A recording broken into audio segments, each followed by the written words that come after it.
नमस्कार मित्रांनो, स्वागत आहे तुमचं विचारवेध या आपल्या चॅनलवरती, जिथे आपण फिलॉसॉफीची चर्चा करतो. तर आज आपण घेऊन आलो आहोत एक नवा विषय. तर चला व्हिडिओला सुरुवात करूया. मित्रांनो, भूतकाळात जाणं शक्य आहे का? तुम्हाला काय वाटतं? भूतकाळात जाणं शक्य आहे? आणि समजा तुम्ही भूतकाळात गेलात, तर तुम्ही तिथे काय करू इच्छिता? म्हणजे कोणत्या अशा गोष्टी आहेत ज्यांच्यात तुम्हाला बदल घडवायचा आहे, किंवा तुम्ही काय अशा गोष्टी करू शकता? काय अशा गोष्टी कराल की जेणेकरून तुमचं भविष्य जे आहे, म्हणजे जे आज तुम्ही जगता आहात, ते सुखकर होईल किंवा तुम्हाला हवं तसं होईल? प्रत्येकाच्या मनात अशा काही गोष्टी असतात की भूतकाळामध्ये जाऊन आपण हे केलं पाहिजे, ते केलं पाहिजे. असं मी जर माझ्या 16-17 वर्षाच्या वयात असतो, म्हणजे टीनेजमध्ये असतो, तर मी हे केलं असतं, ते केलं असतं. मला जर पुन्हा जाण्याची संधी मिळाली, तर मी हे करेन, असा बदल करेन, तसा बदल करेन. अशा अनेक इच्छा असतात. तर आज आपण ग्रँडफादर्स पॅराडॉक्सबद्दल अभ्यास करणार आहोत, किंवा त्यावर चर्चा करणार आहोत. तर ग्रँडफादर्स पॅराडॉक्स हा एक असाच प्रयोग आहे जिथे तुम्ही भूतकाळात जाता, आणि केवळ भूतकाळात जात नाही, तर भूतकाळात जाऊन तुम्ही स्वतःचेच आजोबा जे आहेत त्यांचं लग्न रोखता. म्हणजेच त्यांचं जे वेळेला लग्न झालं नसेल, त्यावेळेस तुम्ही तिथे गेलेला आहात. ते अविवाहित आहेत, आणि अशा वेळेला तुम्ही आजोबांचं लग्न रोखता. वास्तविक तुम्ही हे करू इच्छिणार नाही, पण एक उदाहरण म्हणूनच आहे ही गोष्ट. जर तुम्ही त्यांचं लग्न त्यावेळेस रोखलं आणि तुम्ही पुन्हा भविष्यात आलात, तर त्यांचं लग्न रोखलं कोणी? आणि जर तुम्ही लग्न रोखलंय, तर भविष्यात तुमचा जन्म कसा काय झाला? ते यालाच म्हणतात द ग्रँडफादर्स पॅराडॉक्स. खरं उदाहरण त्यापेक्षा जरा जहाल आहे, पण मी थोडंसं मवाळ करून तुम्हाला सांगतो आहे की तुम्ही फक्त ते लग्न रोखलंय त्यांचं, आणि तुम्ही पुन्हा भविष्यात आलात. तर जे लग्न त्यांचं रोखलं, ते कोणी रोखलं? म्हणजेच भूतकाळात जाऊन तुम्ही त्यांचं लग्न रोखलंत, तर तुमचा जन्म कसा काय झाला? म्हणजेच त्यांचं लग्नच झालं नाही, तर तुमची आई ही देखील जन्मली नसेल, किंवा म्हणजे ही पण अस्तित्वात नसणारच. आणि अशा परिस्थितीमध्ये, म्हणजे असं बोलू नका की त्यांनी दुसरं लग्न केलं असेल किंवा असं. तुमच्याच आईशी लग्न समजा ठरलं असेल, समजा तुम्ही, किंवा पुढे ते अविवाहित राहिले, असं तुम्ही काहीतरी केलंत की ते त्यांनी विवाहच केला नाही त्या प्रसंगी, तर तुमचा जन्म कसा काय झाला? हा आहे द ग्रँडफादर्स पॅराडॉक्स. याच कारणामुळे अनेक वैज्ञानिक संशोधक असं म्हणतात की एखाद वेळ भविष्यात जाणं शक्य होईल. जसं की अल्बर्ट आइन्स्टाईन्स यांचं देखील म्हणणं होतं की भविष्यात जाणं एखाद वेळ शक्य होईल.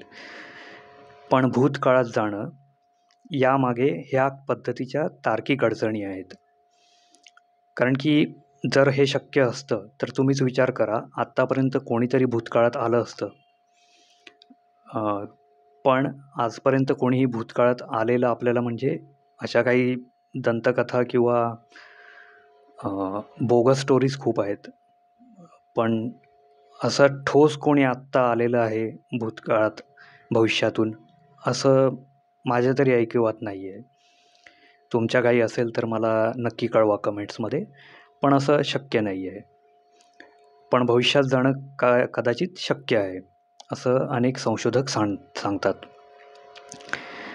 आणि एक या गोष्टीची उकल अशी आहे की तुम्ही समजा भूतकाळात गेलात, तरी पण भविष्य म्हणजे आत्ताचं जे वर्तमान आहे, ते ज्या पद्धतीने चाललं आहे, त्याप्रमाणे तुम्ही, म्हणजे ते तसंच चालू राहणार. कारण की तुम्ही भूतकाळात जाऊन बदल करूच शकणार नाही. म्हणजेच तुम्ही तुमच्या आजोबांचं लग्न मोडण्याचा विचार कराल, पण आजोबांचं लग्न मोडायला तुम्ही जाल, त्याच वेळेला अशी काही गोष्ट घडेल, की ज्याच्यामुळे तुम्हाला ते लग्न मोडताच येणार नाही किंवा तुमची त्यांच्याशी भेटच होणार नाही.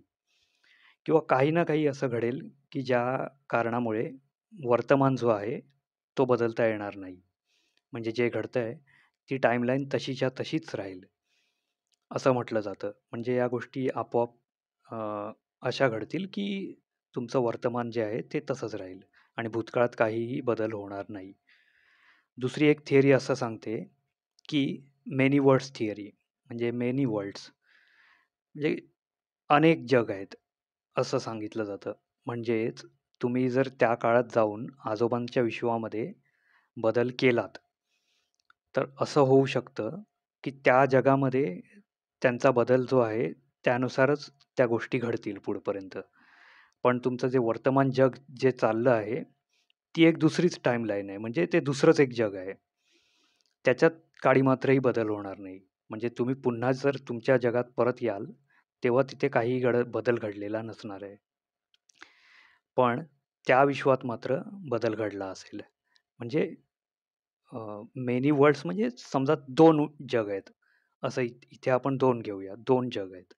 तर ज्या जगात तुम्ही जाऊन त्यांचं लग्न मोडलं आहे, ती एक वेगळीच टाईमलाईन तयार होईल तिथून आणि त्यानुसार गोष्टी पुढे घडतील आणि तिथे तुमचा जन्मच होणार नाही. पण दुसरं जग जिथे तुम्ही जन्म घेतलाय, तिथेच तुम्ही परत याल आणि ते जग त्या ज्या गोष्टी भूतकाळात घडून गेल्या आहेत, त्या घडूनच गेलेल्या राहतील. अशी देखील एक थिअरी आहे. तर मित्रांनो, तुम्हाला काय वाटतं? भूतकाळात जाणं खरोखर शक्य आहे का? आणि मला विचारायला आवडेल, की समजा तुम्हाला भूतकाळात जाण्याची संधी मिळाली, तर तुम्ही असं काय गोष्टी कराल? असं काय कराल, की जेणेकरून जो वर्तमान आहे तो सुधारेल? किंवा तुम्हाला काय करायला आवडेल भूतकाळात जाऊन? मला तुमच्या उत्तरांची अपेक्षा आहे. प्लीज कमेंट्समध्ये तुमची उत्तर कळवा, की तुम्हाला भूतकाळात जाऊन काय करायला आवडेल? अधिक माहितीसाठी मी तुम्हाला एक मूव्ही रिकमेंड करेन, ज्याचं नाव आहे प्रीडेस्टिनेशन. या मूव्हीमध्ये तुम्हाला मी ज्याविषयी बोलतो आहे, त्या विषयाची आयडिया मिळेल. त्या विषयाचं थोडंसं नॉलेज मिळेल. तर असेच नवीन व्हिडिओ आपण घेऊन येणार आहोत. नवीन विषयांवर चर्चा करणार आहोत. त्यासाठीच व्हिडिओ आवडला असेल तर लाईक करा आणि कॉमेंट्स करा आणि माझ्या चॅनलला म्हणजेच विचारवेधला सबस्क्राईब करून ठेवा, जेणेकरून पुढचा व्हिडिओ तुम्ही चुकवणार नाही आणि पुढचा व्हिडिओ येईपर्यंत विचार करत राहा.